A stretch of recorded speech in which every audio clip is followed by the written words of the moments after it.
अजीब तमाशा है।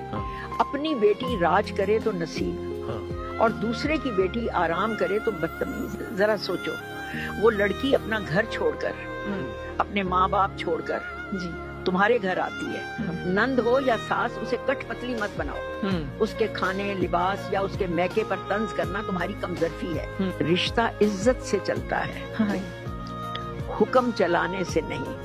याद रखना, जो घर औरत को इज्जत नहीं देता वो कभी सुकून का गहवारा नहीं बनता। जिस तरह तुम अपनी बेटी के लिए इज्जत, सुकून और मोहब्बत चाहते हो, बिल्कुल वही हक उस लड़की का भी है। फर्क सिर्फ इतना है, वो तुम्हारी बेटी नहीं है, इसलिए तुम्हें उसका दर्द नजर नहीं आता। और जिस घर में लहजे जख्म देने लगे, वहाँ दुआएं नहीं बद्दुआएं पिलती हैं।